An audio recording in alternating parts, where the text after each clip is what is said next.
We recognise the Kaurna people as the custodians of the lands and waters of the Adelaide region and pay our respects to elders past and present. We acknowledge and respect the Kaurna people's cultural, spiritual, physical and emotional connection with their land, waters and community, and we extend that respect to all Aboriginal and First Nations people. Podcast.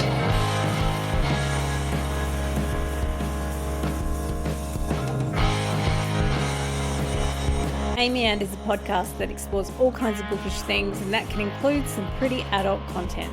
So please be aware that some of this content will be not safe for work or for young ears, and be careful who's listening when you are.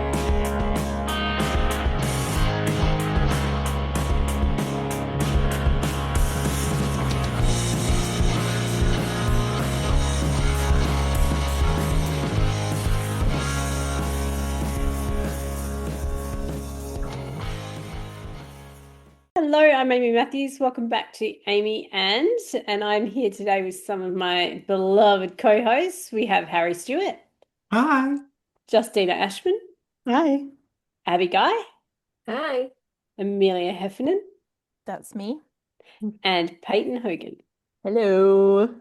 So we're gathering this month to talk about, I don't know how we're going to phrase it, but like scholarly work, academic work, like our day jobs, basically. So between us all, we are about to have a lot of PhDs. So I have one, Millie has one, and the rest of you are about to be soon to be doctors with expertise in popular fictions.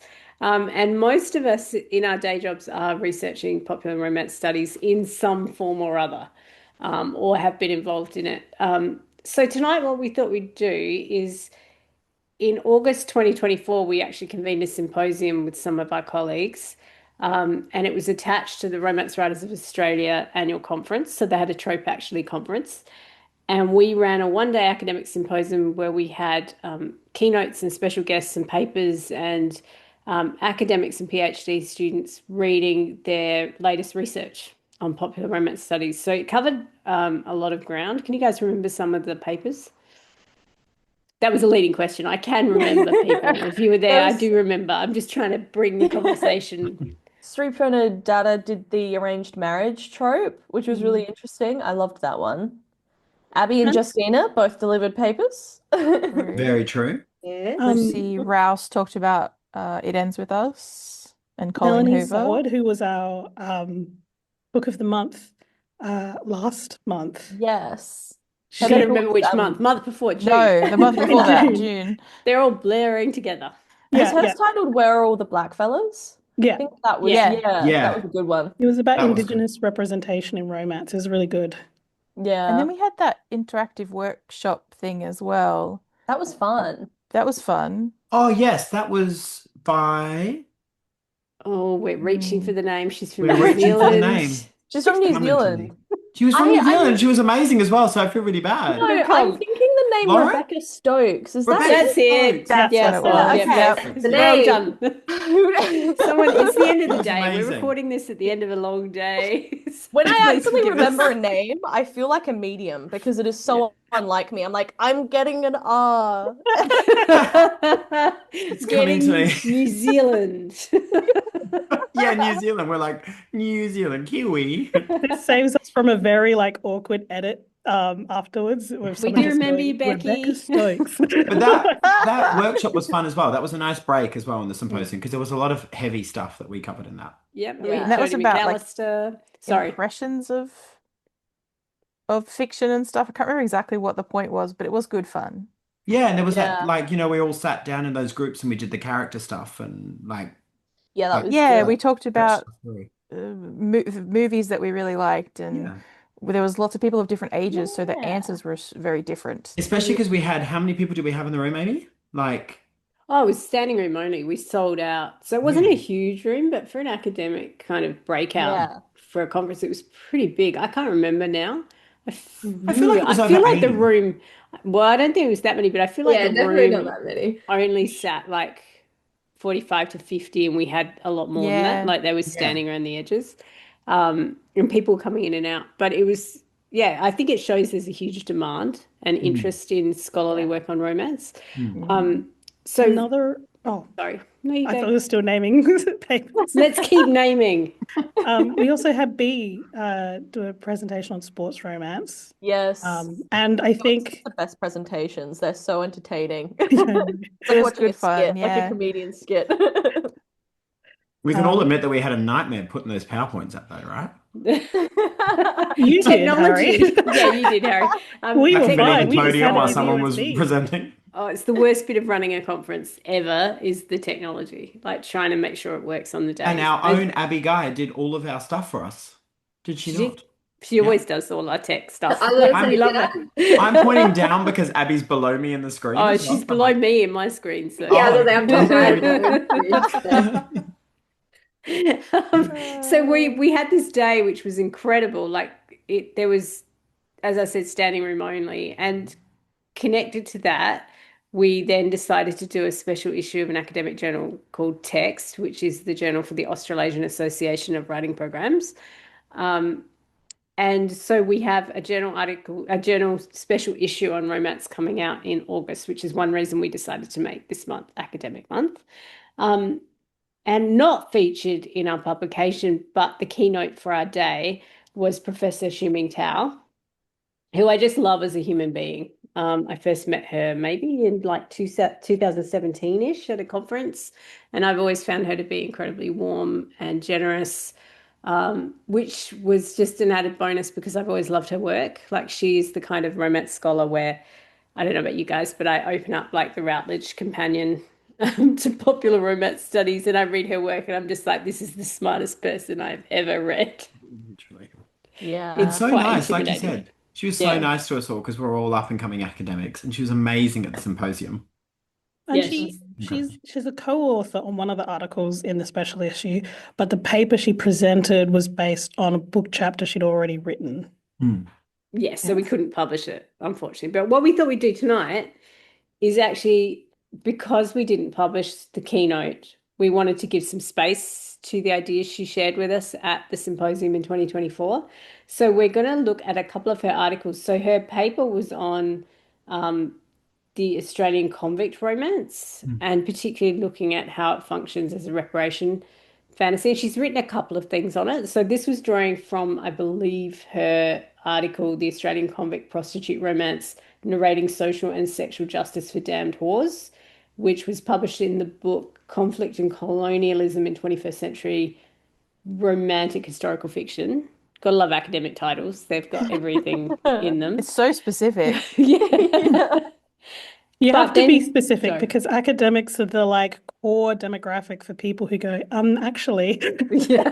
Imagine writing fiction book titles though, like we write academic titles. You know exactly what you were picking up.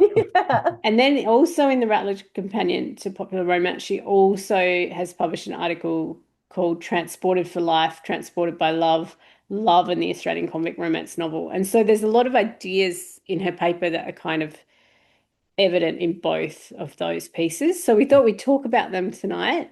And then I need to reference that Hsu-Ming is often referring to Catherine Roach, who you've probably heard us talk about before because she's a foundational popular romance studies scholar.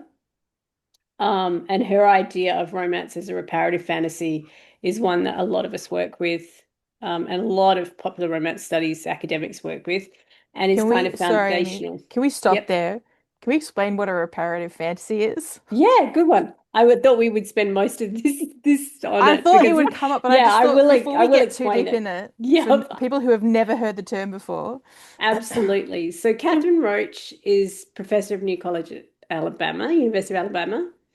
And she started out, she's an intersectional scholar and an interdisciplinary scholar. She looks at kind of feminism, sexuality, women's stories. She's particularly usually looking at cis-het women. And she had this one article out in 2010 that had a lot of traction called Getting a Good Man to Love. If anyone wants to look it up, it's in the Journal of Popular Romance Studies. It's free, like free access, which not all academic things are.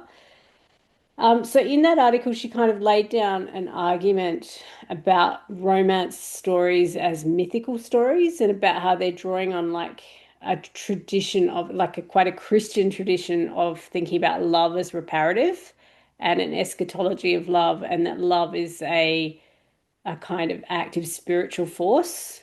So she's talking about how romance became one of the foundational stories of our culture, that it is one of the big spiritual stories of our culture.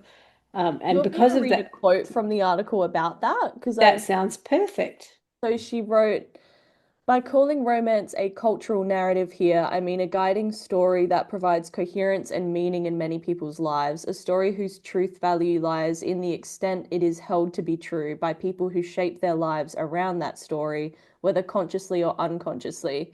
It is in this sense that the romance narrative is mythic or religious. It often functions as a foundational or idealized story about the meaning and purpose of life. So she says a lot about how like Christianity, love can give you happiness and fulfillment or even transcendence and stuff like that. Consciously or unconsciously, we're all like kind of shaping our lives around that idea.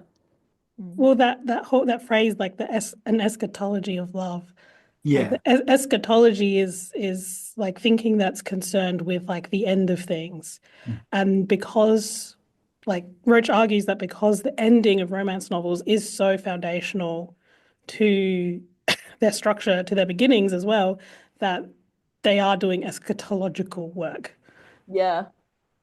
I thought I should explain that word because when I first came across it, I was like, let's get out a dictionary. Yeah. What is that? Yeah.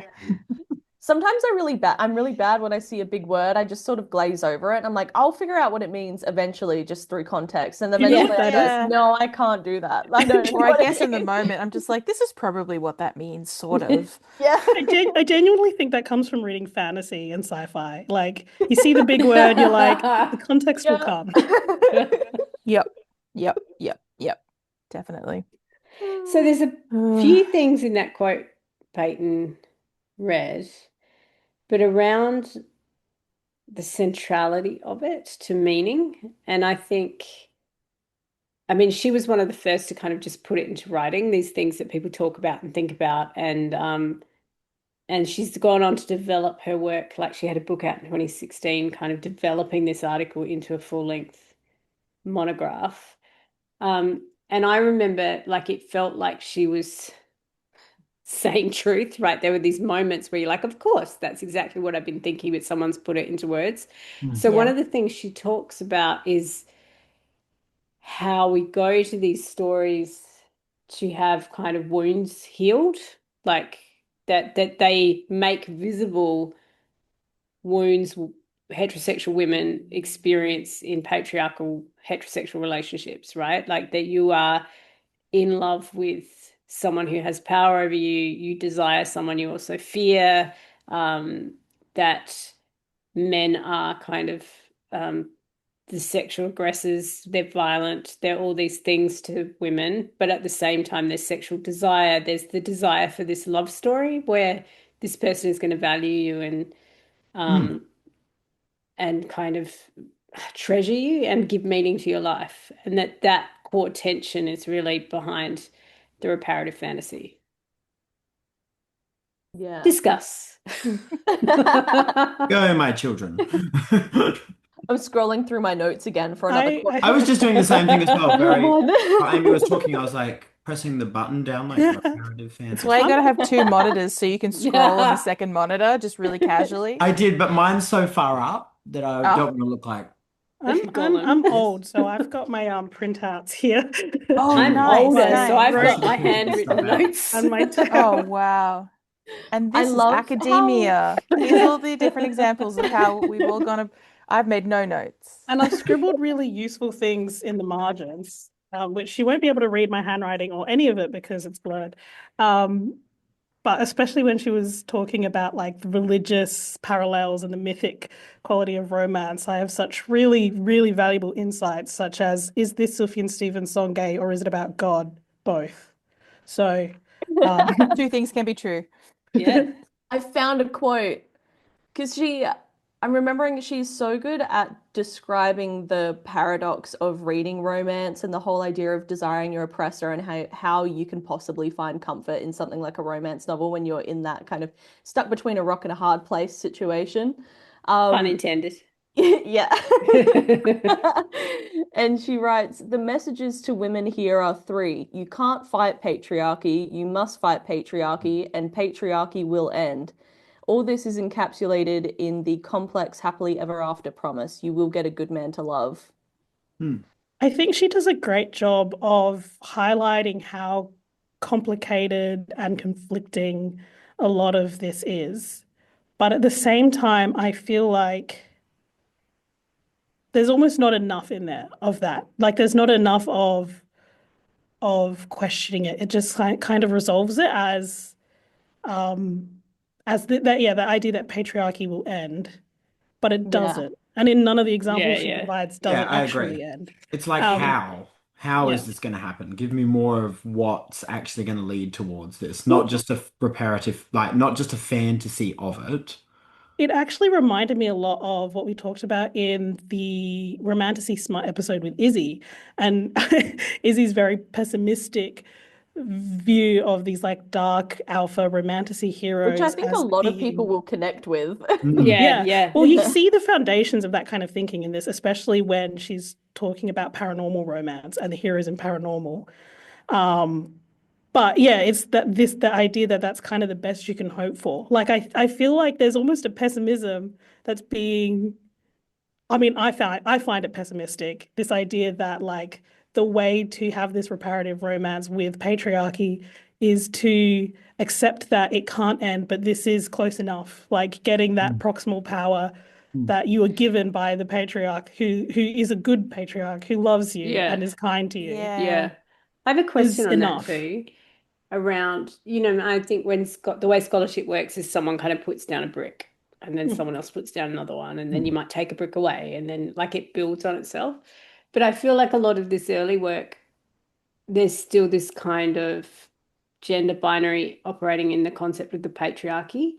Like there's not a complicating of men being in the patriarchy, like men's positionality in the patriarchy. There's not a sense that they're also victims of this, or that they're also like it's like Yeah, men, women, an and like oversimplification of yeah, how or like like the complex it is. patriarchy is also it's a structure that is putting people in their place, right? So Hmm. these heroes are in a place as well, and there's not necessarily Yeah. the recognition of that necessarily. It's sort of positioning the men as agents and women as objects when really like everyone's agency is equally constrained by the structures around you.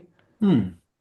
There is a brief line in the specific article that we're talking about where Roach says that the men in these romances are these specific type of patriarchal man, and they cannot be like the lower caste man, but then doesn't go on Yeah. to elaborate on that further, like you're saying, Amy, where it's like, but these lower caste men are lower caste because they're not aligned with patriarchal ideals.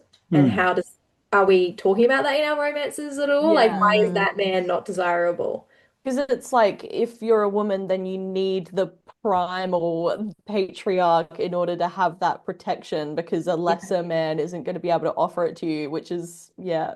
Well, I think this is Funny where that, the but kind of mythical comes into it in a way, because she talks about how these are like, this is like a story that's replicated not just in romance novels, but in many, many different aspects of our culture.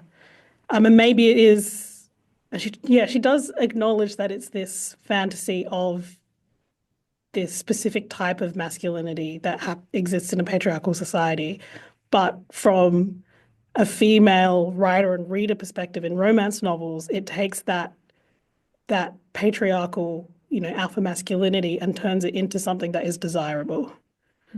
So there's a little bit of recognizing that it's not the only, kind of Yeah. masculinity, but I think it's because she's trying to look at it as like reflecting broader cultural narratives about love.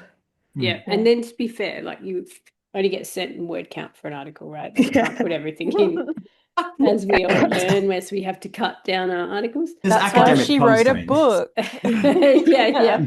I have to say, I almost think I should have read this before reading the book because of how concise it is. It just like distills the core of that book into a single article. And then she Yeah. expands on it a lot more in the book. Yeah, I I would say set also kind this. of Sorry. tangentially, just something else that I really liked about the article. I read the book, but I hadn't read the article also. Um, I really like that she kind of super goes back to basics, especially when she's talking about the mythical story about how we've come to revere the love story so much and why romance is doing this work is because our culture, at least our Western culture, is so centered on romance and the love story and finding a partner to be with until you die, that is why you can do the work in the romance space. I really liked that. I don't know that I've seen that done very much. Hmm. Yeah, yeah, agreed. She does also like foreground as specifically being American culture, though it is something that you can Yeah. extrapolate. It's just that her examples and, the case studies that she's looking at are American Academia, you gotta be works. specific. You gotta have Yeah, the yeah, longest yeah, title in yeah. the world. Should we contextualize as well by saying that popular romance studies is a very new, is a very young field as well?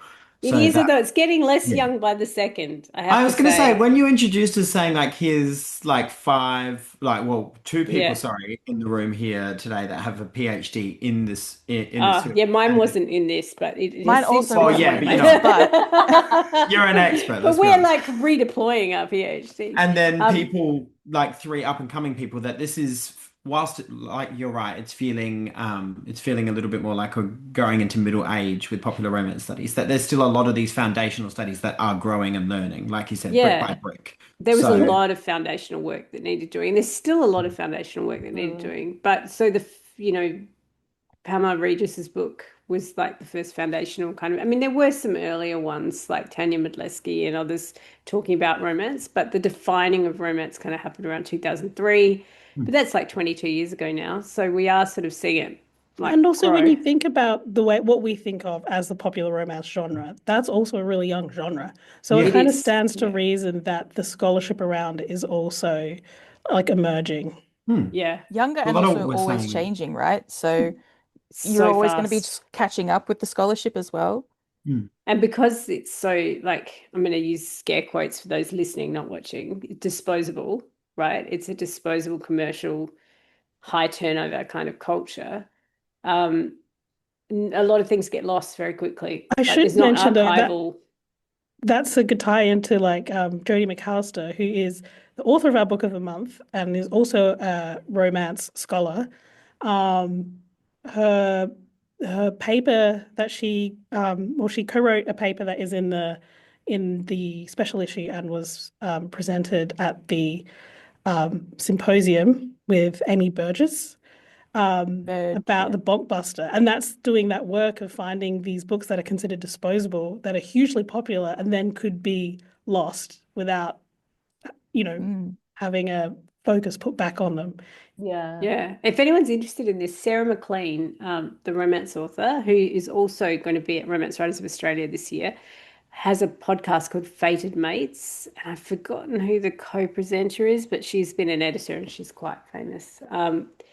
But they have made it kind of a mission to try and document some of the history of popular romance because it's so, like, there's so many titles and there's so many authors and it's so high turnover that a lot of these things just got lost, and you can have people generationally, like your generations might come up and not know certain authors and be like, sports romance was invented in 2023. And it's like, well, it's not. Susan Elizabeth Phillips was doing this in the 90s, but there's not the documentation of it the way there is with literature. So they're trying to do that. And if you want to go back, Fated Mates have done these interviews with these like classic romance authors who are all quite old now, like because I'm old and they're a lot older than me. None of that. Yeah, But like editing out. they're like 15 to 20 years older than me, maybe 30 years older than me. Like Hmm. they're the previous generations to me. And Mm. they're doing interviews to try and work out how did publishing work back in the 70s Hmm. and 80s? How did romance work? What were the readers like? What were the events like? Like just trying to gather that archival stuff. And so if you're interested, I really highly recommend going back and finding those episodes of Fated Mates. But now let's I just wanted move to on say to, quickly before we sorry. move on, another article in the special issue that kind of does this is Lauren Mahoney and Catherine Treese's article, which is about the Rix Weaver novels. Just to Yes. name drop that in Yes. there. They're Yeah. Yep. also talking about older novels, but bringing them back here into the present. Yeah, and it's really interesting. I had never heard of those before I read that article or Me heard neither. their talk. No. Like, It's had funny never though, heard of them. looking after Hsu-Ming's article, looking at how really the convict novel does, like, what a heck of a segue, must I just say. Yeah, well done, Harry. Thank you very much. How it Less does, smooth when you point it out. yeah, it makes it I was gonna say, I even feel like you lose that. no, makes it better. Makes This it is like every time you accidentally send a thumbs up and we get a notification, And we and then you remove it. unsend it and we get another notification. Yeah. That's Yeah. private, Peyton. Now he's Yeah, the bullying notifying of us. Harry has Edit, broken edit, containment. Segue. We'll post some screenshots of that to our socials because you're like, but it's interesting because bringing them for like bringing older novels into the contemporary really does prove like to come to fruition when you read the novels and when you read the academic articles around it because there really is such a contemporary style to the romances these days. Yeah, well, I Especially thought it when was people are interesting writing. on that contemporary idea, Harry. It was the way the one about prostitute romances when she talks about the Me Too context. Yeah. When because Yeah. like Hsu-Ming Tao's really looking at what is going on in a convict romance, like what's it doing? Like it's not just about the past. What kind of reparative work? So she uses Catherine Roach and she says, what kind of reparative work is going on here? And I thought there were a few threads to her argument that were fascinating to me. So there was the Me Too one. There Yeah, there was was the the one talk about, about sorry, Harry. whores and sex work and people that were devoted to this kind of like what was considered a derelict like lifestyle, also being worth love, worth healing, worth having somebody commit themselves to them. And I was like, that is such a what we well even now though, right, in our current context, that would have seemed really contemporary, but now we feel back to that socially and politically. Yeah. Well, We've got one things thing like I OnlyFans and stuff. And so these novels really are doing huge amounts of work and pulling us back forward. And they seem even more contemporary now because we struggle with that type of stuff. Those articles that are awfully misogynistic about how many like OnlyFans creators and OnlyFans relationships and all that stuff. I'm like, we feel back there just in a modern context. One thing that I love about this book chapter is how it fits so much into it, and it has that like it has that genre awareness to it. It has the contemporary contextualizing of the conversations that are happening when the novels are being released, or in because she mentions that they came out before the Me Too movement, but it's like that was the conversations people already happening before it exploded in the Me Too movement. Yeah. Because Um, Tarana Burke yeah. coined that quite a long time before the Me Too movement Yeah. blew up. And then also the historiographical. Oh, Justine's in the dark for those listening along at home. I'm now in an Amy After Dark episode. The lights are out. The historiographic work of convict narratives and the narratives about women and sex workers in convict narratives. In not just fiction, but in historical accounts as well. Yeah, I wrote that one down, that the idea of the historiography of like, I think her question is, how do we understand convict women? Like, how have we thought about them? Yeah. It's something that, as someone who's doing historical romance research, I really love to see that, like, really going into, the complexities of that historical moment. I found So it how really it's speaking to our interesting. current moment. She talks about how just again on the subject of writing historical fiction, not that I do it, but the difference in how, especially with Australian convict narratives, fiction and real world, that people tend to believe more that the convicts had committed smaller, less, more forgiving crimes than what was actually recorded in the history. That's why we salve ourselves, right? And we Because really Australians don't like it. sanitize it, whereas many of them were sent here because of horrendous crimes, and that, we really sanitize that. And I found that as she was talking about the different case studies as well in the book chapter, I found that there was a lot of, maybe sanitizing isn't the right word, but with the Minimizing? women's stories, it's always they're always forced into prostitution, and it's always no one ever chose it, so it's okay because they were forced into it. Whereas there's not really any, doesn't seem to be many narratives of those the women who cannot be forgiven. It's all about, oh, but I was for this, or my crime, I was wrongly committed and sent here, therefore I'm an okay character. There's no characters that are like, yeah, I did it. I murdered my husband and I got sent here because of that, and I also deserve love. Yeah, yeah. Yeah. And I So I think found that really there's a interesting. whole Victorian kind of myth of the soiled dove in there, like the moralistic soiled dove.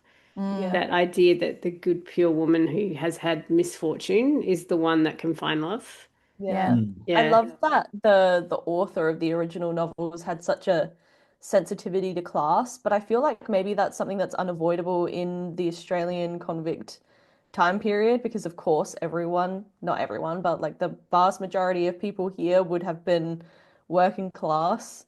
And how like for people who don't know about the series, it's like a trilogy of interlinked but standalone Yeah, so romance we haven't novels. said who it is. So it's Lena Dowling's The Convict Wives trilogy. And the other thing I realized, and I was thinking about how great Millie was before it, like calling me out on not explaining things. We should probably explain, like, for those people listening from the US or elsewhere, about our history, a little bit about our history, because it's a very fraught history that we have struggled to tell, I think.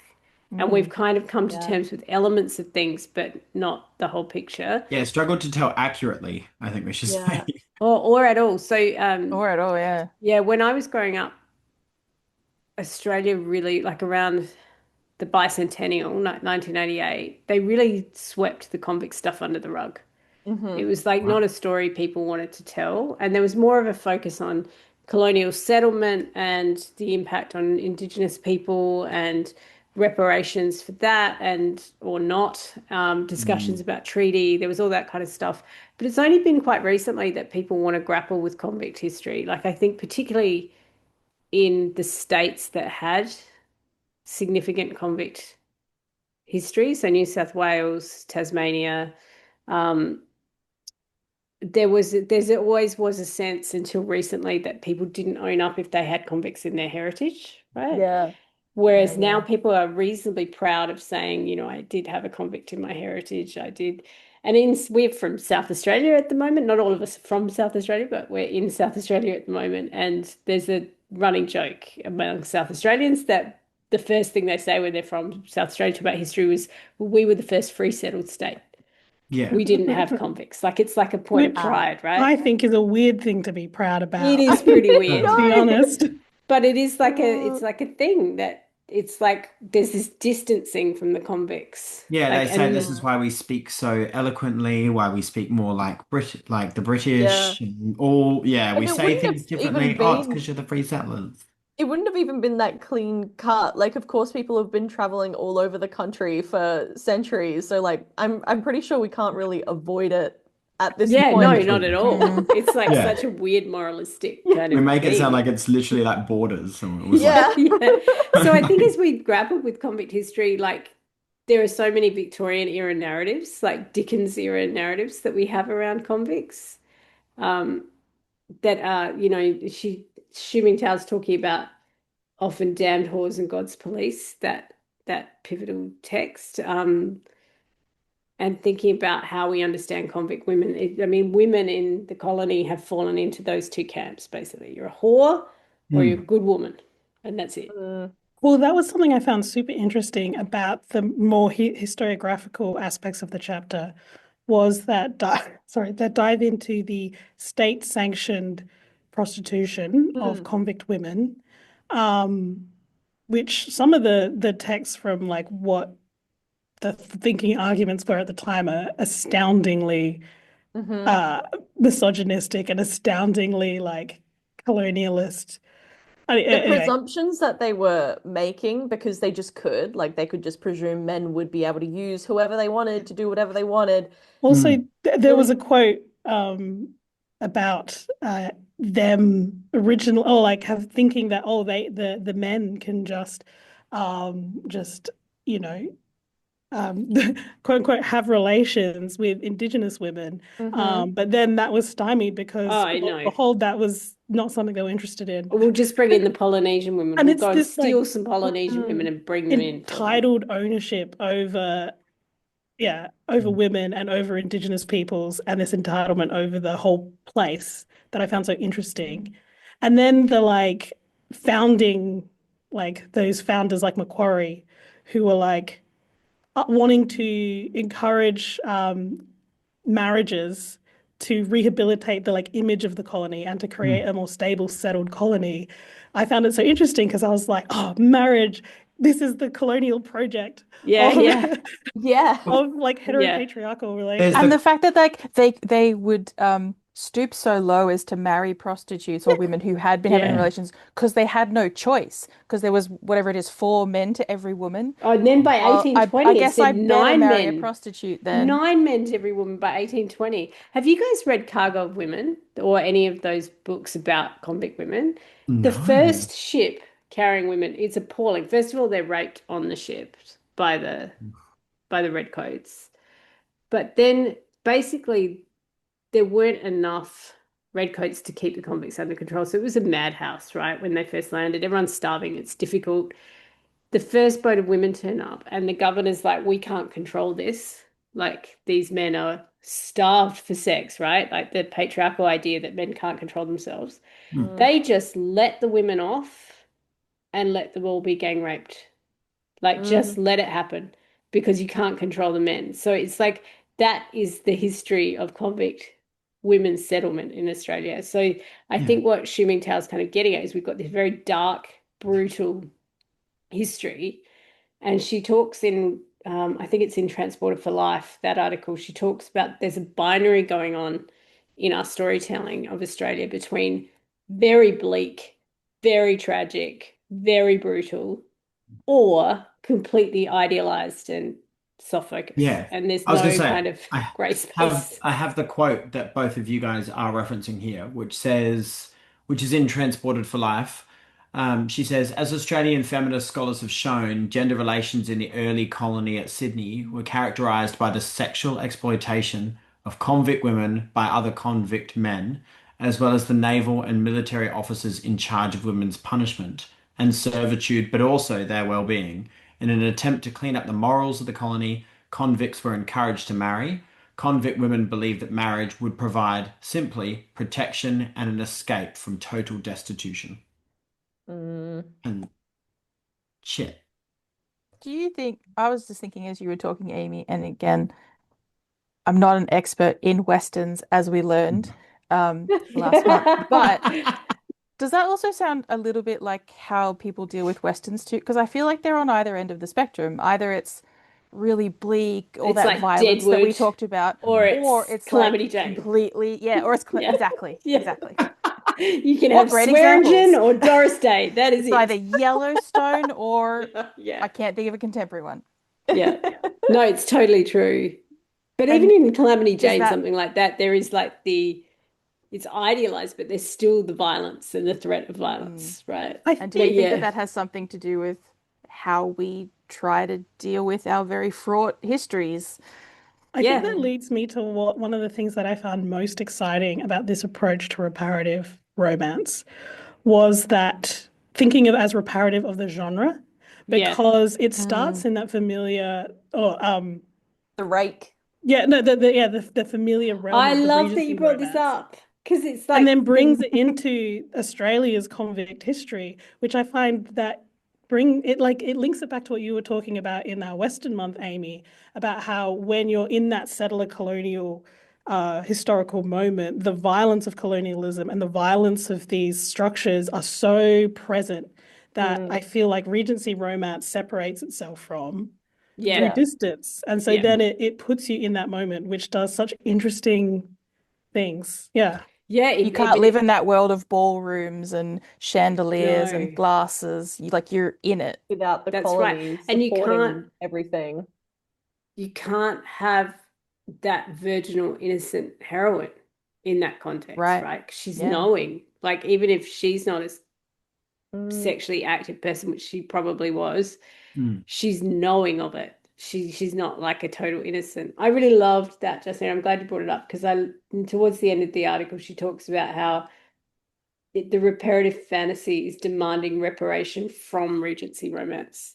So for those of you, I mean, if you remember our Jane Austen month at the beginning of the year, the Regency romance is what you see in Bridgerton or Jane Austen. It's like an era. Usually it goes beyond the actual Regency, but it's like the Prince Regent era, and the Napoleonic era. And it really is around ballrooms and going for country walks and country dances and marriage, the marriage plot, And it's and the rake. the glossy upper class aspirational wealth, like the fantasy of that wealth without any reckoning. Well, I wouldn't say without any, but in this sort of more traditional fantasized Regency romances, without reckoning with where that wealth comes from and the expense, at whose expense that wealth is. And that gets back to your point, Peyton, when you said that you feel like these books, these colonial kind of romances, foreground class. Yeah. Yeah. I think she did a really good job, especially with the whole idea of prostitution or sex work and how I think we were saying before, like in most books, it's like forced upon them. And then these books seem to put a bit of nuance back into it and how normalized that kind of work was in the lives of working class women who had to make money however they could. And it's, yeah, something that you can't avoid, or maybe you shouldn't avoid, or I don't know if it's should or shouldn't isn't really the word to use, but I like that this author chooses to platform it as part of his working class women's romance narratives. And the way she that she subverts the ending of the first novel is so interesting. She Yes, gives I them was their just love story I was going to and their bring up happy the ending. lady. Yeah.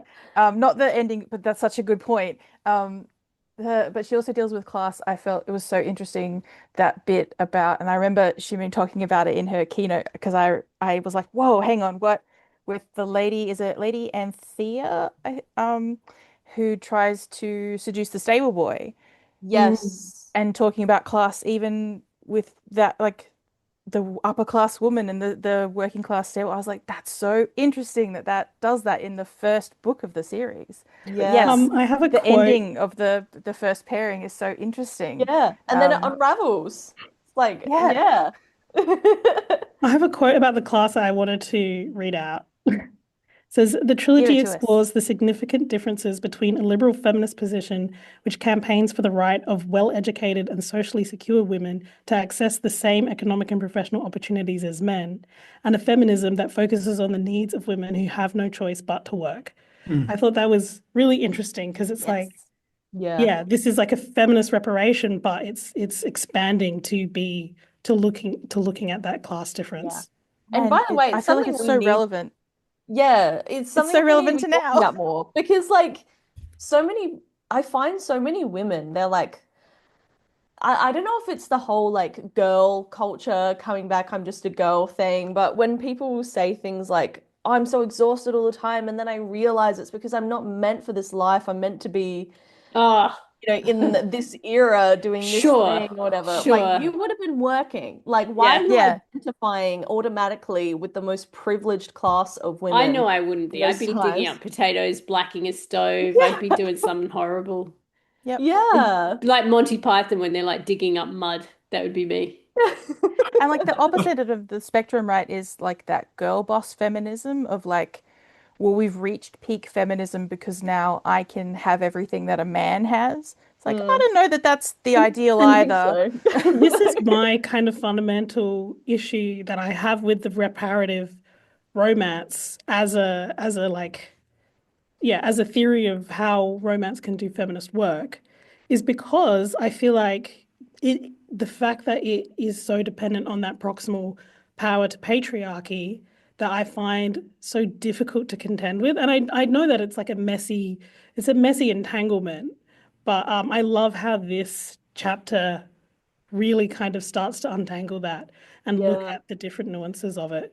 It's really interesting how romance novels kind of, by containing that reparation fantasy, which, like you said, is kind of problematic, but then it will shoehorn in other forms of actual progress, like women's sexuality and things like that, destigmatizing things. It's interesting how it can like be both holding you back and then helping you move forward at the same time. That's kind of the Things sneaky can be element two of it, though, things. right? Isn't it? Yeah. Yeah, that's Yeah. kind of like the power that it resides, like that's behind the genre. Well, I think Yeah. you can't, well, Do I it mean, all. people obviously do, but I think you can't argue that it is a fantasy of the end of patriarchy when the fantasy itself is inherently patriarchal. And Absolutely. I think, Yep. Especially in historical fiction. yeah, Like, and the Mm. I feel like example of Thea, like forcing herself upon the stable boy is a great example of how, is that what our end goal is? The proximal power to that patriarchal power allows her to then reenact the same violences that have been done to her. Like she Yeah. even has a line that she was thinking about when men have done that to her. Yeah. So yeah, like is this our goal, really? Yeah, I Yeah. feel like at best it's like a coping mechanism, Yeah. but it's not helping you imagine a different kind of world at all. It's kind of like the issue that we keep running into with people not being able to imagine a world without capitalism. Like you can't Yeah, imagine a yeah. world without this patriarchal, what do they call it? Like erotic faith and what was that? Did it start with a H, that word that I didn't know, and then we Googled, I don't know. Eschatology. Cultural narrative, Oh, eschatology. yes. Eschatology. Right. That one. That's the one. That's the But I one. think, I mean, in Catherine Roach, like a lot of that idea of eschatology and everything, as you were saying, when you defined it, Justina, is around meaning, is around what is the meaning of our lives. And so much of it is tied to tradition, right? And the traditions of patriarchy and that love, romantic love as an idea in heterosexual romance is so tied into these kinds of established gender patterns. And so it feels probably quite risky to uncouple them. Sure. Just to use a pun. Yeah, I would It say feels that kind of you go, Millie. okay. It feels like we were talking about in the Queer Month episode. The months really do blend together. They really do. There's a Because we fear, talk every right? day too. I Because we think do. is And we talk what about the we same do. stuff every time. But there's a fear around if you let go of something, then you have to throw everything away. That whole, Yes, yeah, baby with the yeah. bathwater thing. Yeah. So it's like, how do we uncouple these ideas that we have without throwing away our way of life? Well, I don't know. And Let's talk also about it. like I've just noticed in like, like in conservative kind of tropes like trad wives or alphas or rakes. Let's use the rake because Hsu-Ming Teo talks about the rake in the article. Mm. There is an eros of a certain kind of masculinity that I think people, there's so much, and I think you see it in romanticy too, right? With the alpha males and the dragon lords and all those people, that there's this sense of that's sexy. Like as a straight woman, I find that sexy. And if you take that away, I will have no eros. There will be like, what am I attracted to? And it's like, well, what these articles are saying is that those things haven't come from nowhere, right? Yeah, The eros of that masculinity has accrued over time. Yeah, it's part of that broader cultural narrative. Yeah. Yeah. Who taught you to desire that? yeah. And I feel like the first step is just tracking it and identifying where it comes from. You might not be able to deconstruct everything because I don't know if anyone is capable of doing that kind of thing, but the point is that it happens gradually over time, like generationally kind of thing. Yeah, we're in Yeah. the thick of it. Yeah. Yeah. There ain't nothing we can do It's now like with apart from anything just be like aware. like plastic surgery and stuff. I'm like, I wish you would just think about where it's coming from. I'm not telling you to change your ways, and I'm not judging you. But if we can all figure out where the stuff is coming from, that's just like the first step to Yeah. deconstructing it over Yeah. And time. freedom, like, so these articles talk a lot about the reparative fantasy of historical romance, particularly in colonies, is around freedom and autonomy, that the fantasy is about finding a place of freedom. So it's And the thing that I interesting. Sorry. find, oh, sorry. I mean, No, you it go. goes back to what we were saying, about patriarchy. It got even darker. Oh my God, every time you challenge the patriarchy, the lights go out, Justina. Yeah, I'm being silenced. No, I've totally forgotten what I was going to say. Yeah, oh well. Oh I'm no, sure they it's not- silenced you. No, they silence you. It'll come back. Ah. Somebody else say something. It'll come back to you. Yeah, I'll start talking more about the rake because so we were talking about autonomy. Does that help if we say we're talking about freedom and autonomy? Oh, Yeah. yes, that it's There you gifted go. to her by her Him. love interest. Mm-hmm, It's Yeah. always like he frees her by marrying her, but not expecting her to give him his body as if give him her body as if it's something he owns, or he frees her by elevating her social status or Oh my various God. other So that things. ties into the rake as well, because the story of the rake in the Regency is that he gifts her sexuality. Like his great experience of the female body allows him to gift her pleasure and gift her Oh, awakening. the section in the chapter about rakes was so interesting, especially like going back to its discussion of female sex workers and how the rake is someone who Constantly uses employs them. sex workers. Yeah. Yeah. And then in a lot of those like novels that really establish the rake trope, like those women are never really given any space or any individuality or explored unless it is to be a foil for the heroine's like pure virginal love, which will elevate him out of his vice. Not Oh my only that, God. is it the chapter or the article, I can't remember, that talks about when usually the rake, but also any hero of the novels, when he finally commits to her and falls in love with her, he basically becomes demisexual Yeah, that Yes, was and that's that he Jodi basically doesn't feel McAlister. attraction to anyone else. I Yeah, thought that that's was a so interesting. that's a Jodi McAlister quote that you have obligatory demisexuality That's what in it a was. romance. Yeah, Fascinating idea. I was like, I got really stuck on that and thinking about that, like, oh my God, it's it's so true. true. So Yeah. He's been true. visiting all these prostitutes for In years, and every how is he going to control his urges? And then suddenly he's just not attracted to anyone else ever. Yeah. And I feel like Who became subtly the it's in monster? every single romance novel that I read. Oh, You it's know, been like they're around. Yeah. It's only one of to the each other. tropes. I Yeah. actually think this is reminding me of, I think it would probably have been you, Harry, who talked about it, or if not, something that I read in like a potentially a Jonathan Allen article, or who knows. But the idea They're easy of to the confuse. fantasy of queer male romance where the love interest is straight, but like only experiences this sexual attraction to the main character. To the one guy, Yeah, yeah, to the Yeah, that it's yeah. this only idea. male I that feel like he's ever that's found. Yeah. almost a romance like myth, a myth, Yeah. part of the myth of the romance Yeah. is that like the true love will supersede any other kinds of desire and Yeah. sexuality. But that's Which part of again, Roach's eschatology as well, though, yeah, isn't it? Yeah, because it's Right. Christian Yes. based, right? So it That's brings this us back to the whole Christian thing. foundation. Yeah. it Love, goes all healing, the way to the commitment, top. autonomy. Ah, It's like, Always come on, comes Dan back to Brown. Christians. We get our but pink it's that whole tinfoil thing. hats for romance, being like, oh my God, So on the that, I Christians, really they're like at it Christians.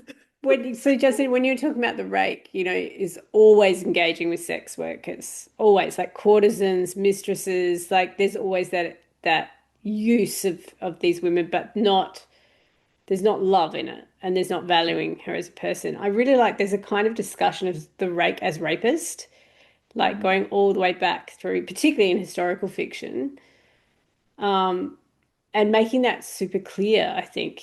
Like the minute you kind of get it. And also, Millie, when you were talking about, I can't remember what you said, but it made me think of the bit where she talks about Georgette Heyer and the Regency Buck. We're all waving at Abby. Abby's just come back. Hi, Abby. Can I just explain what happened to me? Sure. Oh my You God. were Make- more in the dark than Justina was. It'll Did make great anyone content. notice that Abby was gone? I mean, I'm sure For you like all did, a but third of the anyone episode. watching? I feel like I said one thing this episode and then I dipped. The There's a um, lot going the light on. back to me. I have the dog. I'm house sitting for Found the You are whole my anyone who light, doesn't Abby. know. I had the dog in with me and she was asking to go out. And I was like, I'll just take her out for a really quick pee. No one will notice. I'll come back. It'll be great. And then I stepped out of the door and I slipped and Oh, are like you okay? straight on my back. I'm fine. And I was like, what was that? That was weird. And then I just Oh took the no. dog out. And then I came back and one of the cats in the house had peed at the door, Oh. and I slipped on the pee, and then I tracked it straight through the house. Oh. And then I turned Can you around imagine and if you I hadn't turned off your and I camera? was Oh, I like, wish what's you that hadn't all the turned way off the down the camera. hallway? Happy. It really was a crisis. Alex, Oh, if this is you're like a watching rom-com. I feel like this is Oh the my opening chapter of God. a rom-com. Oh yeah, if you're listening or watching to this, who I am house sitting for, it's totally fine. This stuff happens. They're a little bit stressed. Their family's not home. They have to deal with me. Oh my But God. And the carpet will be cleaned. It will be fine. yeah, All we I've need is actually already hot mopped it. I was like, this oh, needs dealing with right. Damn. all we need is the hot neighbor coming over to check if everything's okay, and we're on here. Oh my gosh, he's Oh hot and my he's so good gosh. with kittens And he's and so good with kittens. animals. And you know what, Justina, he used to be a carpet cleaner. Oh wow. Oh. So we'll turn And the this into a vlog. association It's with the funny. cleaning the Yeah. domestic sphere is like recontextualizing And we the can edit this out as well, but like he instantly walks into a room and he calms Why? This every is good pussy. He is. shit. We should bearded never and edit wearing this out. flannel because Oh, even that's right. though he has feminine qualities, he's not gay. Yeah, that's Yeah, right. And exactly. he's got a beard. Here we He go. could I'm be going to bi. put some hairy. quotes. He could be He's got bi. I good. left this running and loud, and I left the door to the room open. So I'm like hurriedly boiling a kettle and hot mopping pee off of a floor. And I was listening to the most amazing academic discussion happening. I hope so. I feel like we've been a bit random tonight. I but, really you wish know. I was involved in it, so I apologize. I All right, feel your like turn. for Go. those listening, Can I this is a great vision into what our actual just like Daily theory life is reading like. groups are What the like. process is. Yeah. This is Amy, you were basically it. saying something about bucks. Oh, Regency Buck. It was the bit where she's talking about Georgette Heyer, and I think it's Regency Buck, and she's talking about the kind of sex worker versus the heroine, and how the heroine cares for, and it was the fact her name was Leaky Sue. Do you Oh, remember that bit? What? Yeah. Yeah. Leaky Sue and her Yep. child. Leaky Sue's like a gin addict and has a child, and the heroine cares for her. And it's just like, oh my God, no. But we were Okay. basically what Hsu-Ming Teo is saying is Leaky Sue could be a heroine. Let's yeah. give us Thinking Leaky that- Sue's story. It was Can Leaky you Sue's think that story. Song that's Exactly. like Peggy Sue, but now I'm only hearing is Lee Sue. Lee Sue. Which actually ties in beautifully to Abby's whole experience. Leaky cats. But that thing you were Yeah, saying you about got the rake and how they essentially are saying, the rakes were rapists, essentially, Hmm. ties into the bit about the thing we were saying about the couple from the first book end up separated later in the series because she's coming to terms with the fact, because he used to be a rake, I believe. She's coming to terms with the fact that he was like that and she doesn't like that. Yeah. And I And believe they're because we still haven't read the books, separated. it's hard to know, but it seems like she becomes closer friends with the heroines of the subsequent books. Yes, And I yeah. don't know if maybe it's through them that she starts to realize how disrespectful his past really was. But There's yeah. a quote it's actually a quote from one of the novels that I felt like really exemplified this, the way that, that this trope of the rake is getting complicated. Where it says, James might have rescued her from O'Shane's and tried to do what he could to patch things up between her and Samuel, but he had still paid to lay his hands on her against her will. And it's like, yeah, it's reframing the way you see the rake as this like sexually experienced kind of like alpha masculinity, but being like, well, this is the violence of it though. And I like that And it that quote doesn't. about how the brothel or the prostitution wouldn't run without men like him to pay for it. Yeah.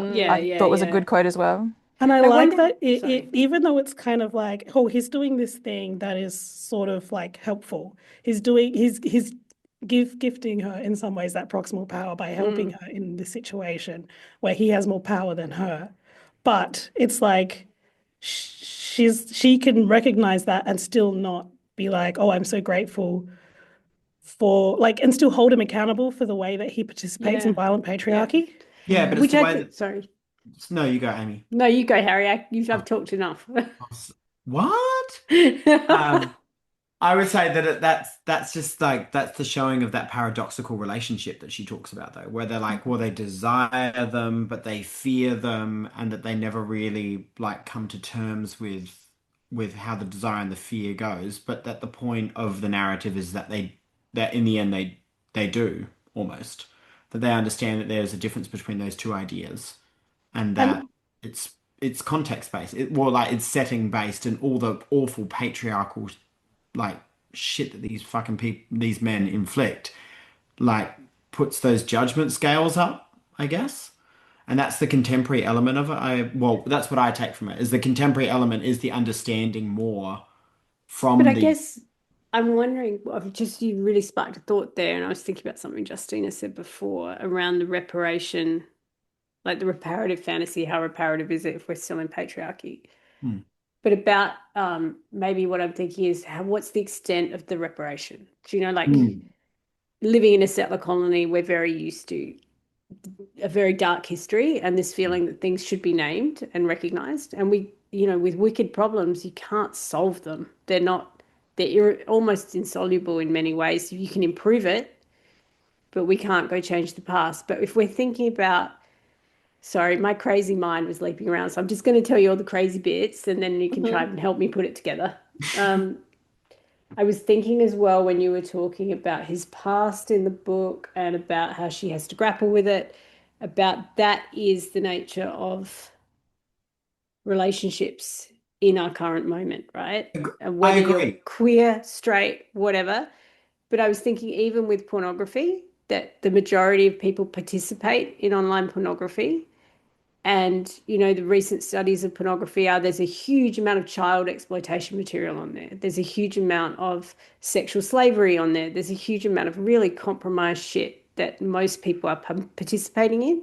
And if you get in a relationship with someone, you have to grapple with their sexual past, sexual present, the ways they think about others, power dynamics. Like that is the truth of being in relationships, Oh my sexual God, and intimate relationships with humans, right? that's Yeah, so like that's the interesting. reason why it's so complicated to pass all of this out, is because the real life is complicated. Hmm. Mm. So what is the reparation we want? Like, what are we looking for to have a romance be satisfying? Because it won't solve our problems. Yeah. Well, you know what you've just made me think of, and I don't think this necessarily applies to everyone, but the funny thing about romance novels for me is that in a way they've helped me with the whole decentering men thing because it's so fantastical to me that I'm like, this isn't real. It's not gonna happen in real life. Like I'm not gonna be able to find such comfort and contentment and safety in this kind of relationship in real life. Oh, Peyton, you're sounding I'm like saying that's That's so I Lucy. know. pessimistic. This is why I feel like people will connect to her. I also Oh, don't know if it's just like about the people you know in your life, but I'm like, I would love to meet a guy like this, but I don't know if I'm we in a I was can. very gonna happy say, relationship, I'm going to say, with a straight man. He's lovely. He's I cooking me feel it like dinner does this right is the now. exist. problem with He the is You lovely. give me he hope. is. I take issue with the reparation fantasy in some degrees, particularly when applied to my research, which is like I'm talking about a lot in my thesis.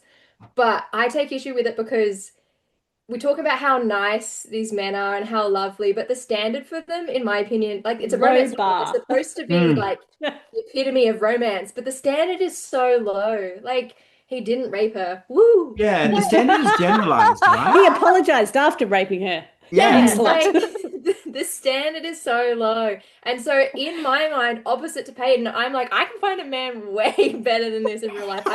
My standards are way higher than whatever this romance man is. Yeah, Um, I and that's my issue with the reparation is it's not reparation for me as an individual. Mm, Yeah. yeah, I do think there are more like I mean, I don't know about more and more, but at least in my life, I feel like I know men who are like the way that they go about the world and the way that they express their masculinity is pushing against these ideas that we're being sold that Hmm. this is the way that straight men are, and how do you navigate that? It's like, yeah, can we not just expand our ideas of what it means, of what that even means? yeah. I was gonna Something say I my think answer is about. the same as Abby's, is that the fantasy doesn't apply to me, but Mm, for a completely different reason. which is that I don't read cishet romance unless I'm forced to because it doesn't interest me. I do not Fair care enough. about the men in these Yeah. books. Fair enough. I don't Forced care to whether by they're nice us. or not We're because holding you I hostage. don't Yeah. want. Yeah, we keep forcing it. From my perspective as well, I don't To To see be gay fair, the ones we men. read are good, right? Like they are good books. It's Yeah. just that the romance itself doesn't interest me. No, I totally Go, get Harry. that. But Agree. yeah, I think, and there's probably, even if you're in, like, even as a het woman, a lot of them don't interest me. Hmm. Yeah. Harry, what were you going to Yeah. say? But cut you off. Oh, I just think that like the heroes in cishet romance are not like they're not gay men. Like they haven't had to deal with the level of Yeah. insecurity that traditional like not traditional sounding like where's some sort of there's some sort of blueprint. The Like average gay man, the perhaps. average gay man that the average gay man has to deal with. So there's too much of this like brawn and like yeah, there's just too much of the stereotype in there that There doesn't was appeal to me because there's something about being queer that has to make somebody a little bit more humble, a little bit more modest.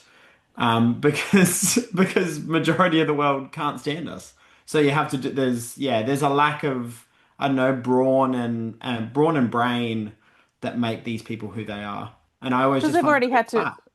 gay men have had to reckon with the patriarchy in a different way to straight men. Yeah, Yeah, yeah. exactly. Yeah. there But all was queer people have had to recognize with the patriarchy in a completely different Sure, way to heterosexuals. sure. So I There find was that this I find them physically hot, don't get me wrong. I'm always like, damn, I love that one. And then I get into the guts of it and I always think, ah yeah, that's a fake fictional man. No, it I doesn't was just exist. going to say there's a part in Roach's article where she's talking about romantica, the like mixture of romance and erotica, and about often these like BDSM fantasies that like subvert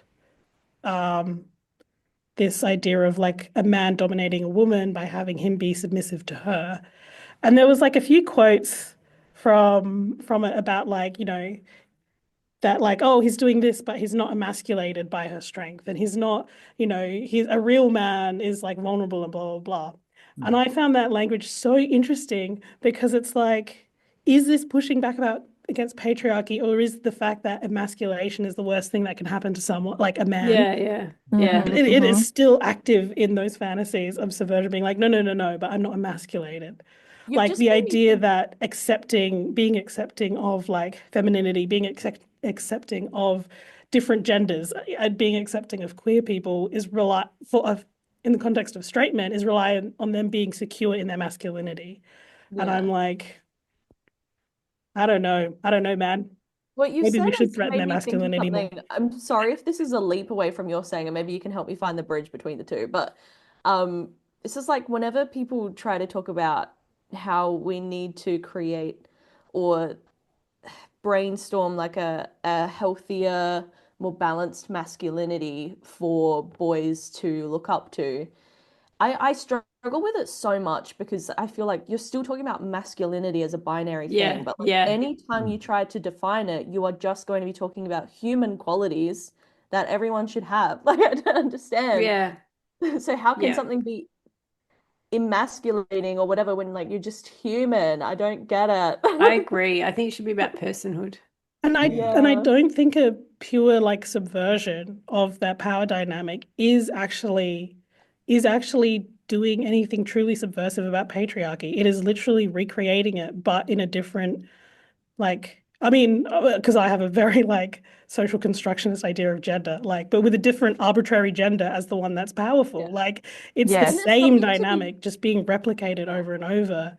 there's a time and a place for inverting things and a time and a place for subverting things, but I feel like you need to be clear about what it is that's happening. So like what's happening here is an inversion. Like I think you're right that it's just good to like accurately describe what's Hmm. going on at the very least if you're not But then actually Roach brings in that subverting idea of anything. like there's a what like it's like a voluntary emasculation, right? Like if they invert things and it's like matriarchal instead of patriarchal, he doesn't lose any power even when it's Mm, matriarchy. He's still yeah. exactly the same. He acts the same, he does the same thing. It's just like, oh well, all of a Yeah. sudden it's a It is matriarchy. it is interesting that the book they were talking about is like a BDSM book. So like the Hmm. BDSM is in the book. They are, yeah, you're right. They're voluntarily entering into those things. Whereas like we've spoken about with the dark romance ones, for het romance, sometimes there's BDSM in the book, but sometimes it's like the book itself is the BDSM and walking into it is like walking into a BDSM scene or something. Mm. Yeah. But it's always voluntary when it comes to that, right? Like he's giving the permission to be emasculated.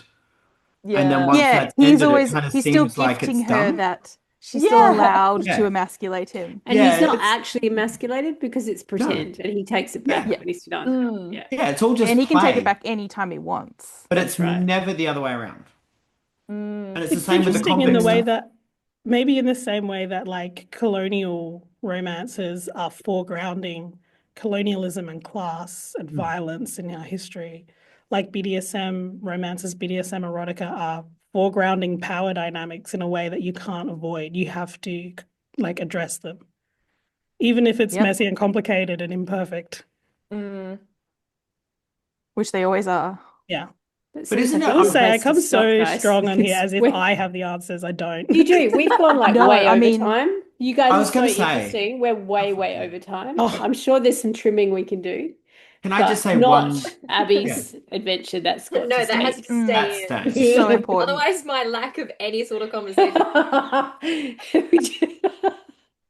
Can I just say, I think it's really interesting that when it comes to this, like the idea that they're allowing like themselves to be emasculated, that they prove, ironically, that there's a real strength in submission and a strength in consent, but only when it's a When man. he does it. Only when he does it. Yeah, And then that's if right. it's submission Mhm. from a woman, it's just like, well, he's super patriarchal and super strong and powerful. Yeah.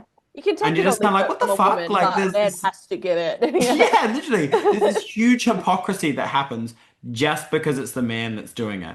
And everybody, like it's just kind of embedded in a lot of the shit that we do. If he wants to be, I don't know, cut this out if you want. If he wants to be pegged by a dominatrix, right? He's giving up the power for that, but he could overpower her any any moment. So, Hsu-Ming Teo, I'm sure that you've loved our discussion of your articles ending up in this space. Get in the comments. I think we should cut out everything except for Harry talking about pegging. Yeah, I agree. I think Pegged by a dominatrix. That's the episode. the Australian Convict Prostitute Romance and pegging. Pegged by. God, we could do a whole Damned episode on horse. pegging. It's just crazy. It Really drives me could. Yeah, we nuts could. when that We've stuff spoken happens. about gifts a lot, so I think it should be the gift of pegging or something.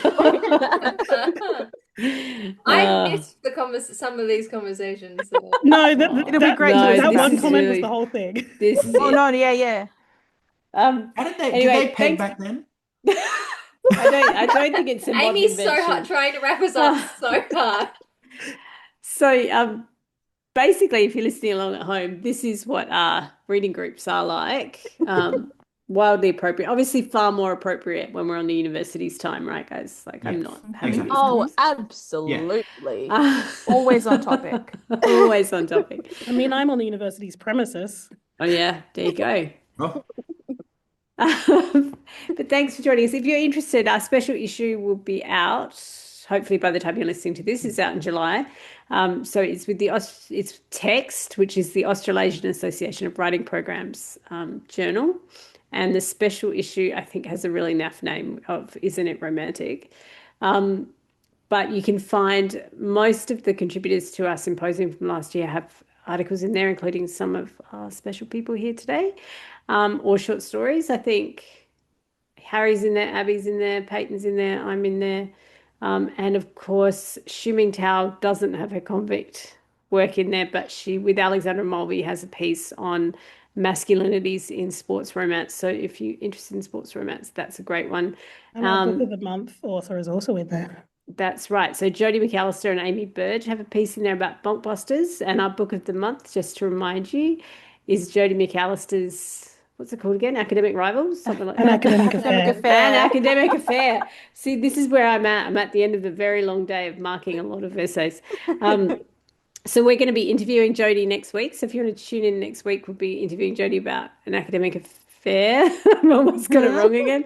I actually really loved the book. I know I say that every time, but that's partly because we don't have on any books that we don't love. We've got a rule. We just pick good books. We do, but look, I picked it up and couldn't put it down. And I think if you love Rivals, if you love Rivals to Lovers, you'll love it. If you like Anne Shirley and Gilbert Blythe, you will love it. Speaking of men who are actually nice. Yeah, Gilbert for the win.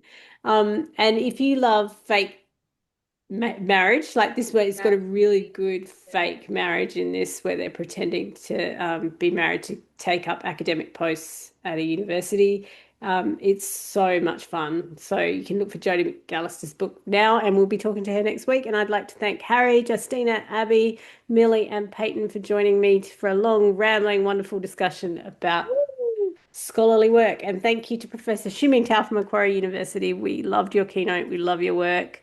Everyone can check out her articles. We might put some links up online. But until then, we will see you next week, everyone. Bye. Bye.